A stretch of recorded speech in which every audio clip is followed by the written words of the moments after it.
समंदर में दिखेगा मेड इन इंडिया का जलवा। 50,000 करोड़ की लागत से बनेंगी 6 सबमरीन। दोस्तों, चीन की बढ़ती दादागिरी और हिंद महासागर में उसकी मौजूदगी से चौंकने हुए भारत ने एक और बड़ा कदम उठाया है। भारतीय नौसेना को अमोघ शक्ति से लैस करने के लिए रक्षा मंत्रालय ने प्रोजेक्ट 75 इंडिया को मंजूरी दे दी है, जिसके तहत अब 6 मेड इन इंडिया सबमरीन दुश्मन के छक्के छुड़ाने के लिए तैयार होने वाली हैं। चीन और पाकिस्तान की चुनौतियों के बीच वायुसेना को सबसे तेज लड़ाकू विमान राफेल मिल चुका है, तो थल सेना को भी तमाम अत्याधुनिक हथियारों से सुसज्जित किया गया है। भारतीय सेना के पास अब अत्याधुनिक ड्रोन से लेकर तमाम तरह के हथियार मौजूद हैं, तो वहीं अब इंडियन नेवी को भी और ज्यादा शक्तिशाली बनाने का फैसला ले लिया गया है, जिसे समंदर के रास्ते भारत को चुनौती देने की किसी को हिम्मत भी नहीं हुआ करेगी। क्योंकि हमने आपको बताया था कि समंदर में केवल 290 किलोमीटर की दूरी पर ही चीन अपना जमावड़ा जमाने जा रहा है। दोस्तों, मोदी सरकार लंबे वक्त से भारत के लिए चीन और पाकिस्तान के इसी खतरे को देखते हुए मोदी सरकार ने अब ये बड़ा फैसला लिया है। वैसे ये प्रोजेक्ट लंबे वक्त से अटका हुआ था, जिसे अब तेजी से पूरा किया जाएगा। रक्षा मंत्री राजनाथ सिंह की अगुवाई में हुई एक बैठक में 50,000 करोड़ रुपए के इस प्रोजेक्ट को मंजूरी दे दी गई है। इस प्रोजेक्ट को स्वदेशी कंपनियां मजगांव डॉकयार्ड लिमिटेड और L&T को सौंप दिया गया है। इस प्रोजेक्ट के लिए ये दोनों कंपनियां किसी एक विदेशी शिपयार्ड के साथ मिलकर पूरे प्रोजेक्ट की जानकारी सौंपेंगी और बिड लगाएंगी। इस प्रोजेक्ट में कम से कम 10 साल लगने की उम्मीद है। क्या है भारत का प्रोजेक्ट 75 इंडिया?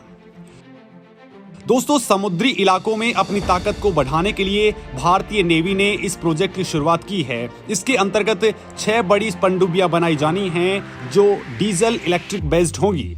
इनका साइज मौजूदा स्कॉर्पियन क्लास सबमरीन से 50% तक बड़ा होगा।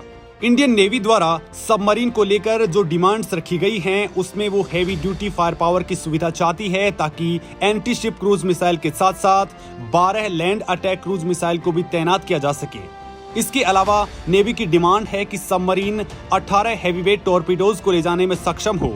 दोस्तों, आपको बता दें कि फिलहाल भारतीय नौसेना के पास करीब 140 सबमरीन और सरफेस वॉरशिप हैं। वहीं अगर पाकिस्तानी नेवी से तुलना करें तो उसके पास सिर्फ 20 ही हैं। लेकिन भारत का मुकाबला पाकिस्तान से नहीं बल्कि चीन के साथ है, जो हिंद महासागर में अपनी पैठ को लगातार बढ़ाता जा रहा है। यही कारण है कि अरब सागर से लेकर श्रीलंका से सटे समुद्र तक भारत ने अपनी नजरें गढ़ा ली हैं। और इंडियन नेवी चाहती है कि भारत के पास जो भी सबमरीन हो, उसमें अत्याधुनिक ब्रह्मोस मिसाइल तैनात की जा सके। साथ ही भारत की समुद्र से अटैक करने वाली मिसाइलें भी इनमें लगाई जा सकें, जो फिलहाल स्कॉर्पियन क्लास की जो पनडुब्बी हैं, उनमें वो फैसिलिटीज नहीं हैं। परमाणु हथियारों से लैस होंगी भारत की पनडुब्बी। दोस्तों, चीन और पाकिस्तान जैसे देशों से खुद को सुरक्षित रखने के लिए भारत लगातार अपनी सैन्य क्षमता को बढ़ाने में लगा है। इसके लिए प्रोजेक्ट 75 के अलावा प्रोजेक्ट 17 बनाए हुए हैं। 1997 में रक्षा मंत्रालय ने 24 सबमरीन को अधिग्रहण करने का एक प्लान मंजूर किया था। इसे ही प्रोजेक्ट 75 नाम दिया गया। हालांकि इस पर 2 साल तक कोई काम नहीं हुआ। फिर साल 1999 में करगिल युद्ध के बाद सरकार की कैबिनेट कमेटी ऑन सिक्योरिटी ने इसे मंजूरी दी।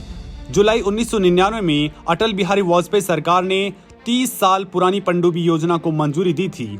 भारतीय नौसेना ने हिंद महासागर और प्रशांत महासागर में अपनी ताकत को मजबूत करने के लिए कैबिनेट कमेटी ऑन सिक्योरिटी की ओर से अनुमोदित 30 वर्षीय पनडुब्बी निर्माण परियोजना में बदलाव करने के लिए केंद्र सरकार से इजाजत मांगी थी।